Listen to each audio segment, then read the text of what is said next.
This is Myth Vision Podcast and Myth Vision Radio. So we're trying to expand and grow this thing. I think it's quite interesting. It is coming upon the winter solstice as well, and we are still in 2018. Ladies and gentlemen, I'm excited about this show, and especially the series that's following here.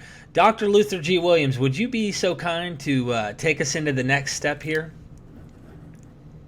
Sure, Derek. You know, Myth Vision is committed to bringing you the very best in research and researchers in religion, culture, history, mythology, really on the world scene today. Now, next week, the podcast hosts a major event. James S. Valiant and Warren Fay, authors of Creating Christ, How Roman Emperors Invented Christianity, will be with us. That's on the 18th and the 20th of the month. And then just after the first of the new year, the eminent Dead Sea Scrolls scholar, Dr. Robert Eisenman, will join us. So lots of exciting people coming on the show. We've got something new on today's podcast. Questions from you, our listeners, will take center stage. So there's lots more planned, including a newsletter with information on upcoming shows and guests, updates on past guests, profiles of explorers, researchers, scientists, scholars, mystics, historians, and of course, your input in engaging our guests. So come check us out on Facebook at Myth Vision Podcast. Subscribe to our YouTube channel so you don't miss a show. And we are asking you for your participation, your contribution, your support in helping us at Myth Vision Podcast to continue bringing you the finest programming. Our PayPal accounts and Patreon accounts are on your screen. So please contribute, donate, whatever you can. No amount is too small. Won't you partner with us at Myth Vision?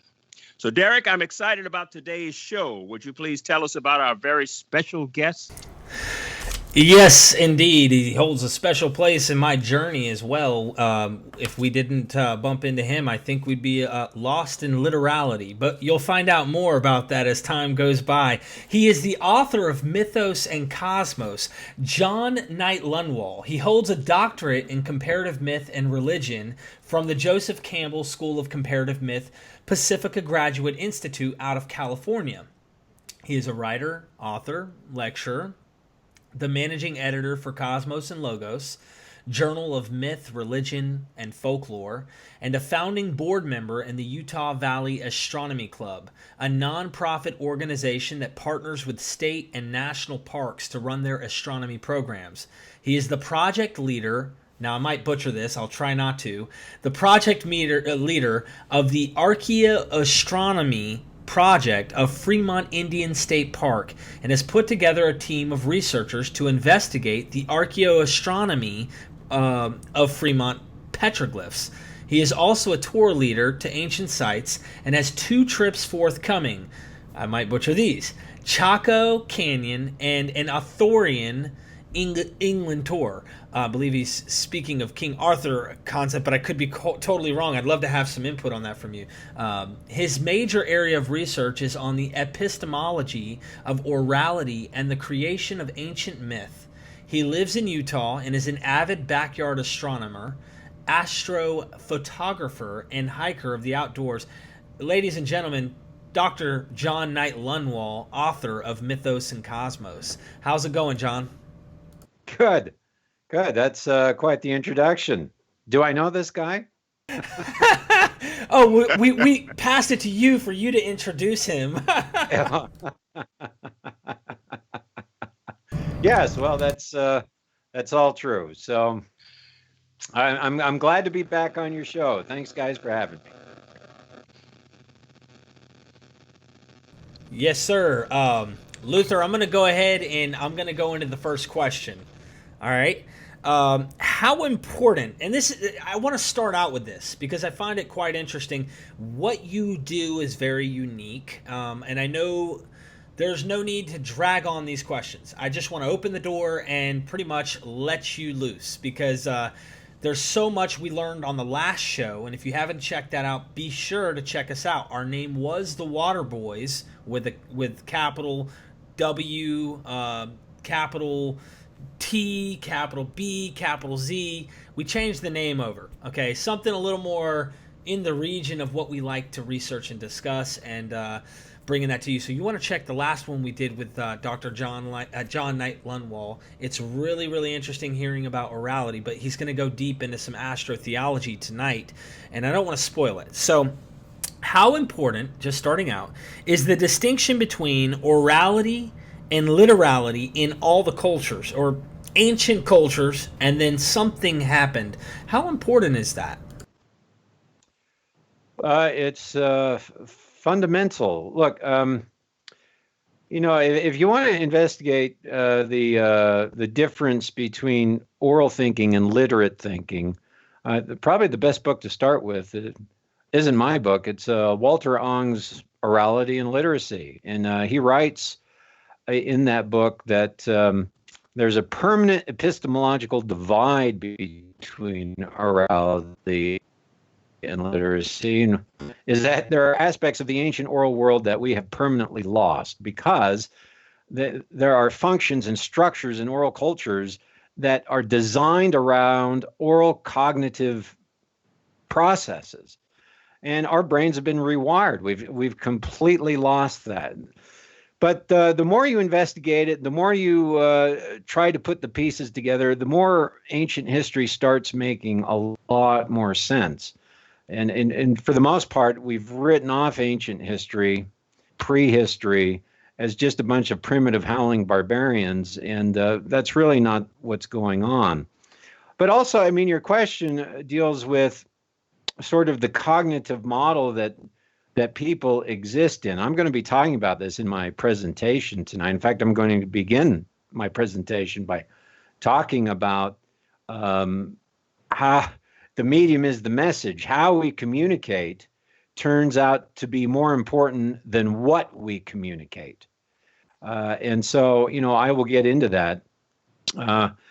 My discussion focuses on orality and literacy, but it turns out, guys, we are living in a post-literate world. We're no longer a literate culture. We're the internet, email, texting, tweeting, audio-visual culture, and our brains are in the process of continually rewiring themselves, adapting to the new mediums by which we communicate. And so, the question is this next evolution in information processing, this computer, online audio-visual medium, is that going to increase our cognitive abilities, or is it going to decrease our cognitive abilities, or is it going to do both? And the preliminary evidence shows that it's doing both. So, it turns out to be critically important. And when I start my PowerPoint presentation, we'll get right into showing examples of why it's important. Sounds great to me. Luther, did you want to go ahead and add something, brother?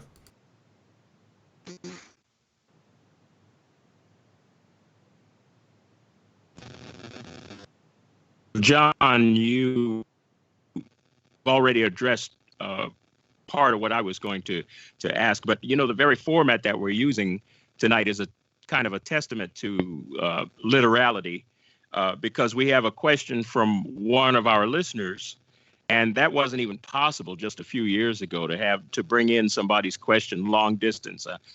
I'm broadcasting from one city. Derek's from another. John, you have another. Our listener is in a fourth city. And when you look at the implications of all that coming together in the information age, it's fascinating.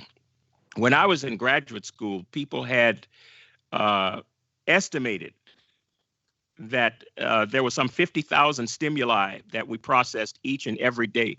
And you know as well as I do, John, that number is constantly revised upward.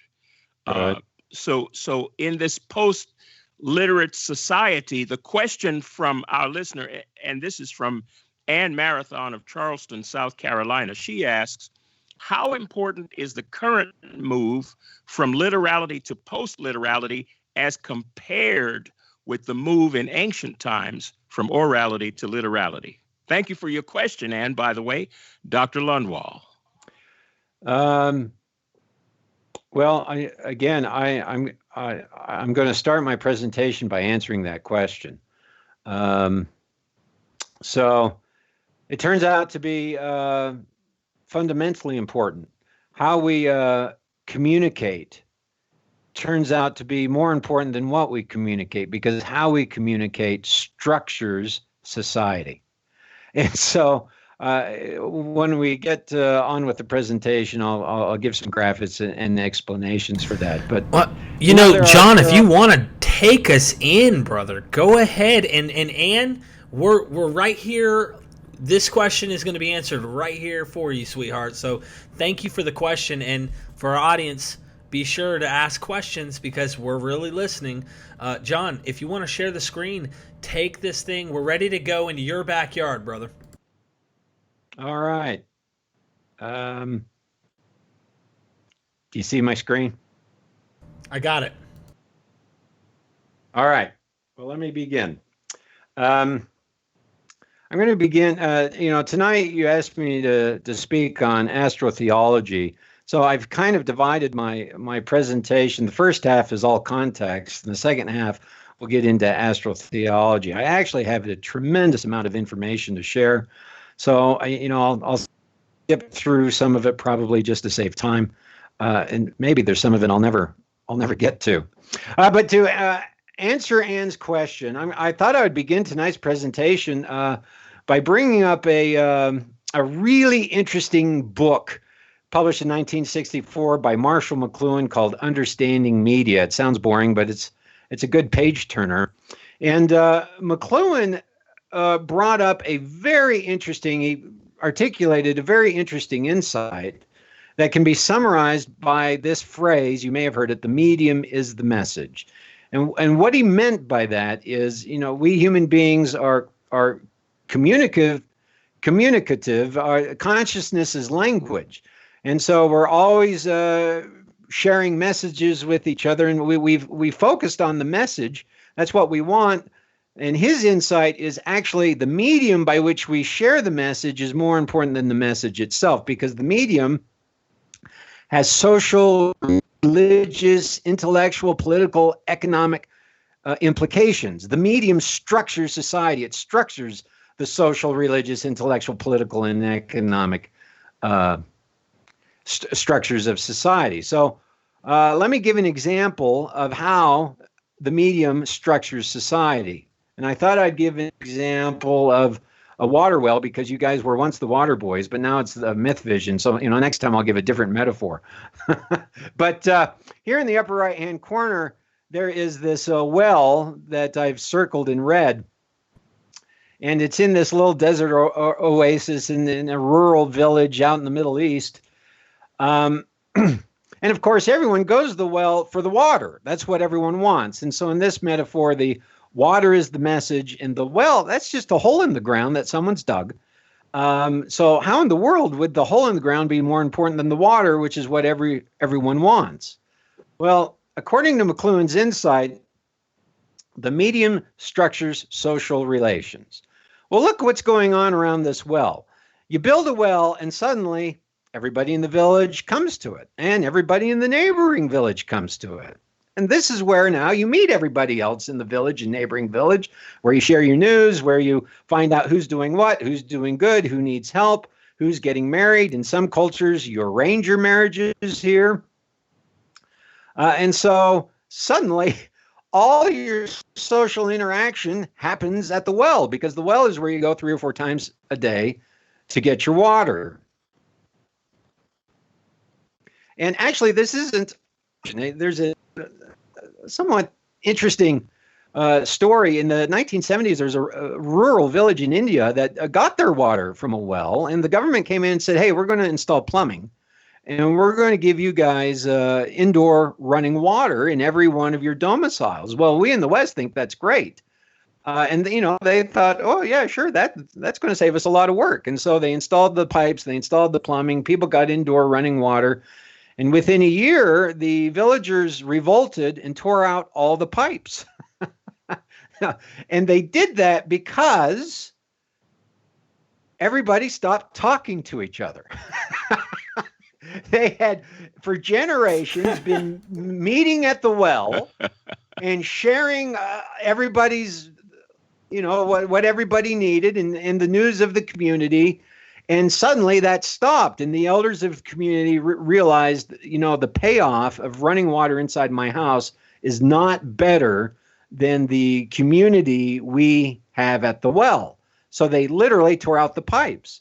So, I mean, that's a real example of how, in this case, a well structures society. Interestingly enough, if you read the Bible, every time a man wants to marry a woman, what's he do? He goes to a well. In the ancient world, the well was the version of the ancient singles bar. that's where he went and met people. And so, if I were rewriting that, John, I'd say that Jesus met the Samaritan woman at the singles bar. Thanks. Yeah, that's right. Funny thing is, I met my wife at the beach. So, Oh, well, there you go. That's a very big well. McLuhan says the medium structures economic resources. Well, look what happens. This upper right picture, not only is the well there that's circled, but they've built these cisterns filled with water, and now they bring their cattle and their livestock to the well to give their livestock water. Well, you got several villagers doing that, and suddenly the well is where you start trading, buying, and selling your livestock, right? And in the ancient world, very often near the well, a marketplace would spring up because not buying and selling your livestock, but hey, everyone's trading and selling there. I'm going to trade and sell, whatever I make. And so the marketplace gets established near the well. And of course, if there is a marketplace near the well, the medium structures political power. If you're the chieftain or the king of the city-state, well, now you can tax that market. So you want to control the real estate around the well and the roads running in and out of the well. And so now you do. You put your army, your guards, and you control the real estate surrounding the well, and then you tax the market. McLuhan mentions that the medium structures thought. Now, this is, for this metaphor, maybe a little more difficult. And perhaps to explain it, I'll go to the other one. The content of one medium will be another medium. This actually is a really important insight. And that's what this bottom right picture is. The bottom right picture is a natural watering hole that occurs before the well. So before people developed the ability to dig functioning wells, they had to know where water naturally collected. Well, they knew where water naturally collected because they poured their intellectual resources into observing nature. When was the rain season, the dry season? Where does water collect? What plants appear around the water so that you can find them and see them and know, hey, there's a tree there. There's probably water there. What animals migrate into the watering pools?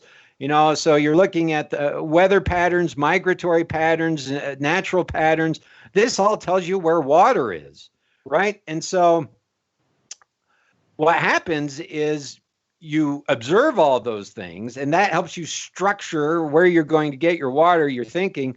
And then you develop the technology of digging a hole and creating a well, and suddenly all that intellectual resources you've put in finding your watering holes is transformed. You now have the watering hole where you've put it in the middle of your village, and instead of all the divine powers of the weather and the seasons and the animals and the plants which reveal where the water is, you've now got a watering hole in the middle of your village, and that's where you put your temple, right? Because now the water represents the divine power of life. And so, interestingly enough, in pre-Christian Europe, all the sacred sites had two things: a tree and a well.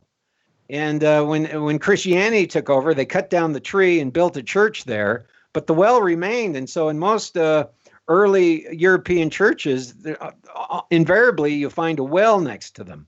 Well, in the old pre-Christian religions, the well was part of the celestial landscape. It was the divine power that cosmicized the land. And so literally they would create this cosmic landscape in their sacred sites because their thinking was wired in that way. If I can cause water to be produced here at the site, I am unfolding the power of the waters of life into my community, and I am going to relay the divine powers of life throughout my community. So, John, yeah. you give a good example of McLuhan's dictum that the content of the new medium is the old medium, and I'm reminded of one of his classic examples dealing with cable television. If anybody, and I'm going back a ways because everybody is used to satellite TV and other forms now, but back when cable was the thing, and you could get channels, and that was the medium, you'd find that it was populated, the cable landscape, with all these old television shows from the 50s and 60s, and that was the old medium. So literally, the content of the new medium, before it comes into its own, is the old medium. Yeah. And then later on, you figure out how to uniquely use it and how it is of unique benefit, but it takes a while for that to happen. And I would imagine the same thing happens also with religion also. We're going to get right into that. Yep, that's absolutely true. And and this is going to be part of answering Ann's question. In any case, you innovate the medium, and therefore the entire structure of society will change. Your social, economic, political thought structures will all get transformed. And so this is McLuhan's insight. Let me give an example, not of a watering well, but of a actual medium of information exchange, and that's the printing press. Here on the right is a model of Gutenberg's press. It's a screw-type press that was used to press cloth and fabrics, and he innovated it with a movable type alloy template where you could print letters on a page. Well, the printing press is the thing that transforms Europe. And here are some of the consequences that occur with the invention of the printing press: the democratization and privatization of information. Before the printing press, there was a scribal culture. It was very expensive, laborious, and time-consuming in order to produce a manuscript. They were produced on vellum, animal skin. You had to have, ranchers and farmers who raised the sheep. It was generally, baby sheep or baby cows that you got the animal skin from. Only a few people could read or write. It was expensive enough that the only people who could afford it was the aristocracy and the church, right? The printing press comes along, innovation of paper comes along, and the cost of writing drops by 1,000%. And so now you get a mass production of texts from a printing press, and so texts begin to flood Europe, and it's not just reserved for the financial elite, the aristocracy, or the church. It's now relatively quite a few people. And with that comes a new economic ecosystem. There is the markets developed around the well. Well, the printing press is created, and you're no longer having, the rancher and the farmer providing your paper, the vellum. You've got a manufacturing process of creating paper and ink and metals for the alloys, of creating books, your marketing of selling the books. You get new bookstores, you get new libraries that start being created. This actually starts changing everything, because now once new libraries are created, before only the aristocracy had their own little libraries, and maybe a little library in a school or in a monastery. But now you get a lot of libraries, and people are now able to start. They've never been able to read before. And it's interesting, after the invention of the printing press, within a century or two, all the information that they had collected, they had been collecting old manuscripts all the way back from ancient Greece. All those manuscripts were processed, and then suddenly people could start comparing manuscripts. They've never been able to do that before. And so the internal errors or assumptions of the old manuscripts were quickly seen and overcome. And so within a century or two, you start getting grand innovations of theories and knowledge, and this provides you with the scientific revolution. Within a century or two after the printing press, more is learned than in the previous 20 centuries. And it's simply because of the way the information medium has changed. Another interesting... John, if you don't mind Yeah. me mentioning, I find this a very good point to just make this emphasis. A lot of people go, how can you say something you're finding out now when you don't hear about it through history, for a long period of time? Would this answer also why the information didn't spread? It was always in the same hands of the same thinking people, and now That's correct. Okay. That's correct. Now we have the internet. Now it's instantaneous globally, right? I mean, that's beyond what Gutenberg ever conceived of. But there's downsides to it too, in that no one memorizes or reads books anymore. We just look everything up, and so actually the deep cognitive structures of analytical thought that a primary print culture produced is being eroded away by the multitasking of the tweet universe. And so, this goes to Anne's question. There are radical changes with every medium, and the radical changes in the thought structures of human individuals and societies with every medium. In any case, just to finish my list here, in medieval Europe, the church wasn't just a church. It's like the well. It was the place people went to get the local news. So before the pastor began preaching, they would share who's getting married, who just died, who had a baby, right? You got the local news. Well, the printing press created the newspaper, and suddenly you didn't need to get the local news at church anymore.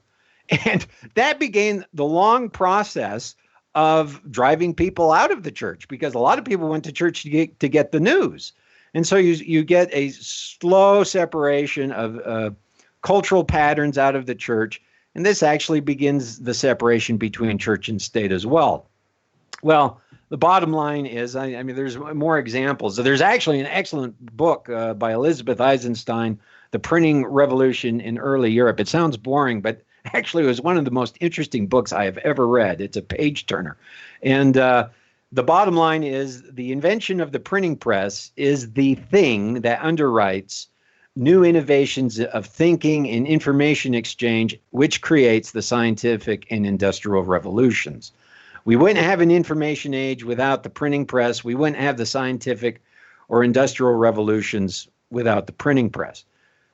Just real quickly, Europeans weren't the first people to invent a printing press. The Chinese actually invented a printing press and paper. Centuries before Gutenberg did. So the question then is, well, what happened to the scientific and industrial revolutions in China? Well, we're going to talk about that.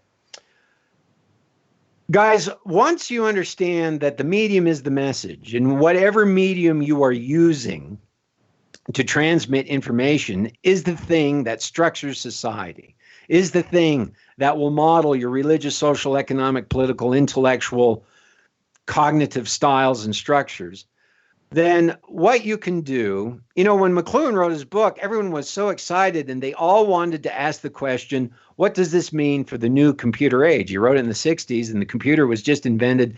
Everyone was excited to look forward and to ask the question, how is the future going to unfold? Very few people did the reverse. And that is, oh, no, that's interesting. If we look into the past, and look at the different information mediums in the past, how might that enlighten our understanding of history and the unfolding of history? That is a very interesting question, and I've spent actually several years considering that question. So I have here on this graphic different mediums throughout history. We have the primary print culture here at the end with the printing press. Before that, you had a scribal culture, the invention of the codex, and that actually changes the way human beings process information from the scroll.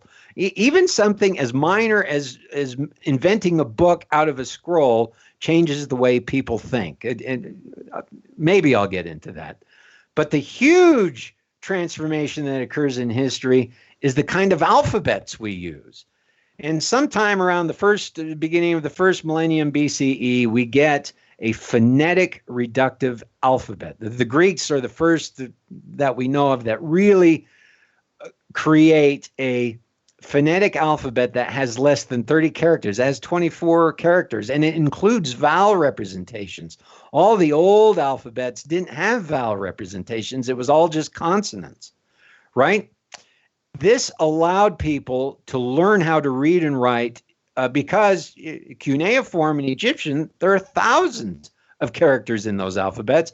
And this is why we don't get a scientific revolution out of China. Actually, China does develop a great many technological things, but we don't get the scientific revolution the way Europe develops a scientific revolution, because Chinese alphabets are tens of thousands of characters. Europe's alphabets are less than 30. And so in China, it takes a lifetime to learn the alphabet. So even if you have a printing press, you're limited by all the patterns that you have to memorize. In Europe, with Hellenized alphabets, it's relatively easy to memorize, and it's relatively easy to learn to read and write. And then the brain starts structuring itself as literate thinking. So just the innovation in the alphabet changed civilization. I'm going to talk about that in a little bit. Like the printing press changed civilization. Well, you keep going back, and you have the introduction of writing itself, which might be the greatest invention human beings have ever created. It surpasses the microchip and the space rocket, because writing really does completely reorganize civilization. And then we have primary orality, societies without any writing whatsoever. So here are the different mediums in history that I've put together, and with each innovation of the medium, you get a restructuring of society. So let's give an example, some examples of that. I've got orality and literacy timeline here. I down here at the bottom is this red arrow, and the modern Homo sapien is approximately 100,000 BCE. So we've been around for at least 100,000 years. I mean, the human brain has been the same size for 200,000 years, but modern Homo sapiens probably 100,000 BCE. By 70,000 BCE, there's evidence of art and symbolism. There's, glyphs and paintings on rocks. By 50,000 BCE, we've discovered ritual burials, which means some sort of religious system, probably a belief in an afterlife, as well as complex hunting techniques. So people are actually organizing themselves to take down big game. But it isn't until 3200 BC, plus or minus a century, that we get the invention of writing. So it's just important to note that for 97% of human history or more, human history exists within primary orality. But what begins to happen as soon as writing is invented? Well, at this point where writing is invented, we also get a brand new social organization that appears in history. It's called the city-state out of Mesopotamia. Now, is that a coincidence? And I would argue absolutely not. The creation of the city-state happens simultaneously with the invention of writing. Some of these city-states contain thousands, even tens of thousands of people. You need to manage that. There's all kinds of economic trade that's going on. You need contracts. You need some paperwork. And Luther, you mentioned that the medium, the previous medium, is the content of the new medium that gets innovated, and it takes time for that to develop. And it turns out, after the invention of writing, for the next, so it becomes the scribal class who standardize your alphabets and who standardize your process by which you make contracts. And it turns out, in the ancient written record, there are tens of thousands of clay tablets that have been found, and they're all market tablets. They're all contracts. And there's so many of them that have been found that one of the theories for the origin of writing is based off the marketplace. I mean, we simply don't know.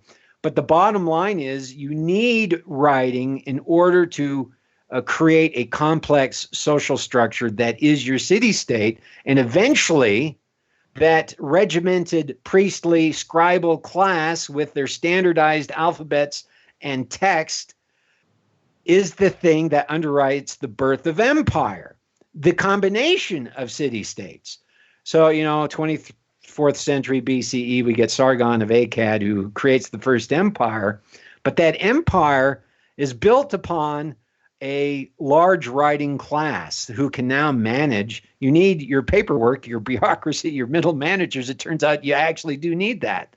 And so as these innovations in writing occur, we start seeing differences in how society organizes itself. We get the rise of the city-state, and then we get the birth of the empire. And then with that phonetic alphabet that the Greeks developed, that begins what Carl Jaspers calls the axial age. And Carl Jaspers didn't really recognize or attribute why history started changing around the top of the first millennium BCE, but it turns out all societies in the ancient world appear to turn as if on an axle. That's why he calls it the axial age, where everything starts changing. And the apex of this age is around 600 BCE, 500 BCE. And what do we get at that time? We get the birth of several new religions: Buddha, Confucius, Zoroaster, Jainism. We get massive revolutions in Judaism with Isaiah and Jeremiah. We get Homer. We get the Greek schools, Greek science, all the old religious structures that are cosmological and rooted in concrete ritual systems start transforming. Buddha and Jainism and all these religions are teaching a individual, interiorized, meditative path to salvation kind of theology. That's completely different than a few centuries before. All this is happening, guys, because literally people are becoming literate. The brain is rewiring itself, and the oral structures are very communal and very concrete and ritual-oriented. Literate structures are very interior and individual, and that's the way it goes. And so you get all these massive transformations across the Mediterranean and Near East at the same time as you get the innovations of your alphabets. And this eventually leads to fully literate thinking, which creates Greek science and the first world literate religion, Judaism and the Bible. John, quick yes. question. Quick. You talked about the necessity of a writing class in order for there to be empire. Right. And I found that fascinating. But with that writing class, as I think about how things happen today, wasn't that smooth of a transition? Because empire can be quite sloppy. And you think that, well, with the writing class, there are also segments of society that don't get it right. And it's maybe not too well coordinated. And you do have some mid-level bureaucrats who are stumbling over one another, just like we have today. So isn't there also some inefficiency introduced into the system? Oh, sure. Well, everything human beings do has inefficiency introduced into the system. That's a perpetual state of human nature. Yes, the birth of empire was a messy business. It required a systematic scribal culture, but what it really needed was 10,000 people with swords and clubs. So that's what creates the empire. But once you start conquering your neighboring city-states, then you need the ability to communicate and to tax, and you need the ability to have your contracts. You need to manage it. And without writing, that's almost impossible to do. And, for look at this timeline. For 97,000 years, you have semi-nomadic and nomadic cultures. I mean, you just can't create a massive empire without writing. You just can't organize it sufficiently. And so while, writing is going to produce, civilization is messy no matter what you do. And so you need to have a constant, perpetual training of scribes. And not all the scribes are going to be equally competent.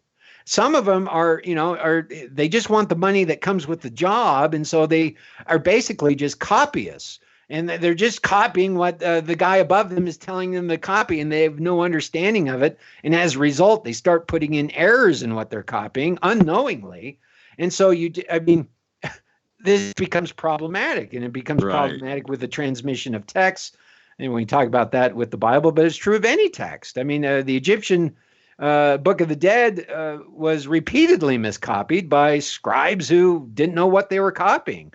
So, this just is, John, is what it is. Real quick, and the intro of this video that we have on the show, you have a quick snippet of a picture of a cave, and there seems to be some carvings on that cave looking outward. Yeah. When was that carved? Is there a timeline on that, or? Yeah, that's the sheep shelter at Fremont Indian State Park. It's actually a really interesting site. It's a little rock shelter or cave. It's about 30 feet wide, 6 feet deep, 6 feet tall. And the ceiling used to be covered in petroglyphs.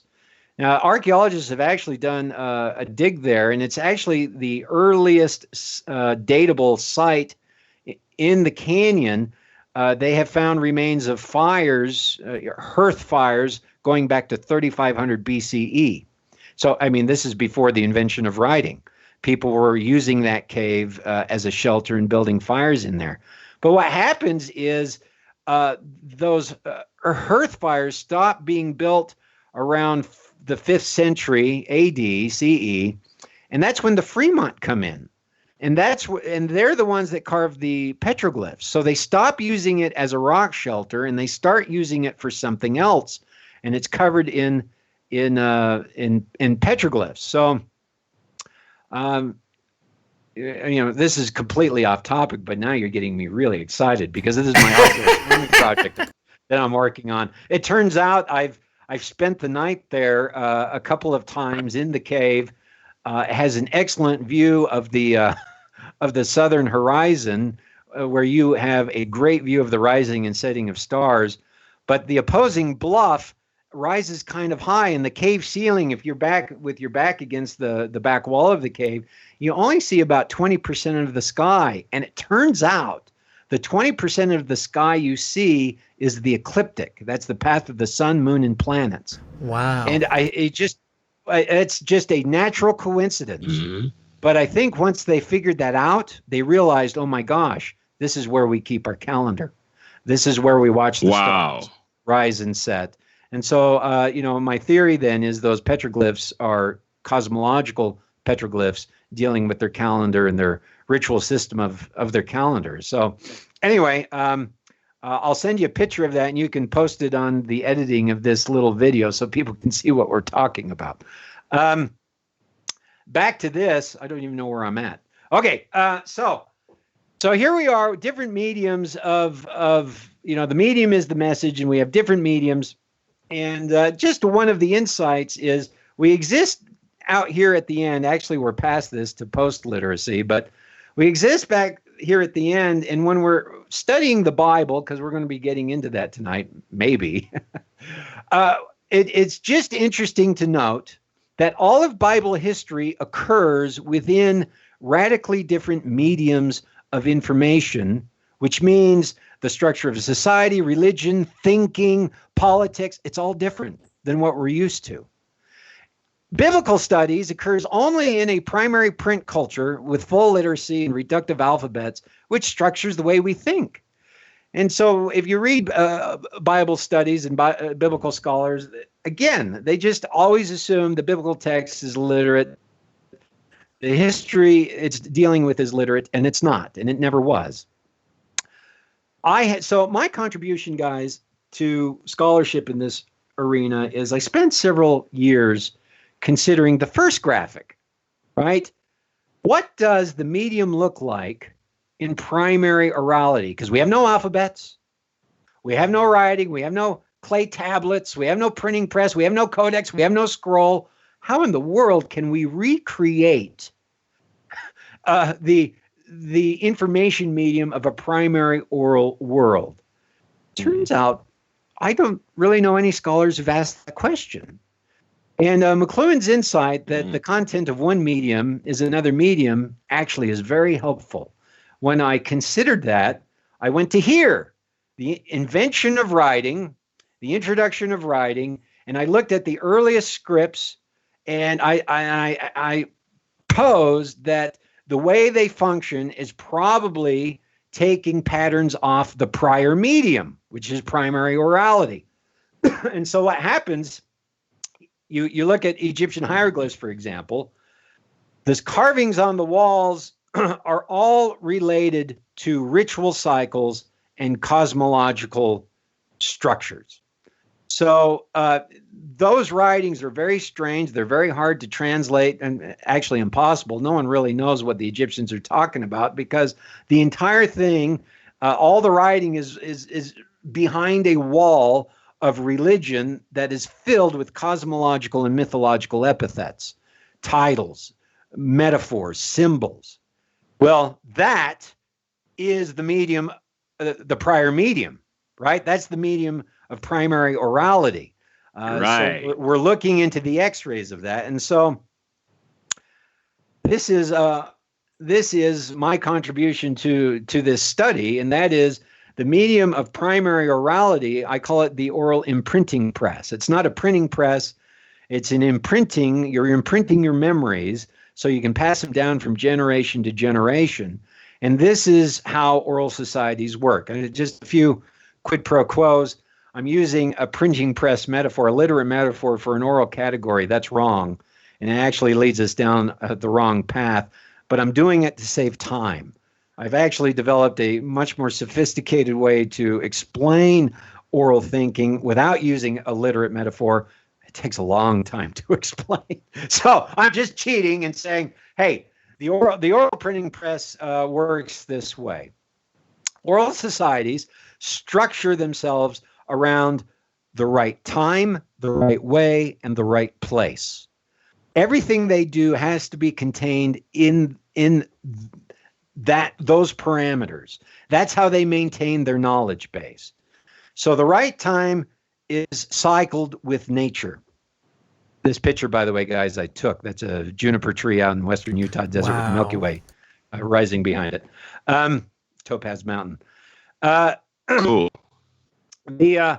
So again, we talked about this in the last podcast. When a certain star rises on the horizon, that correlates with something happening on the Earth, the growing season, the migratory season, the rain season, whatever it is.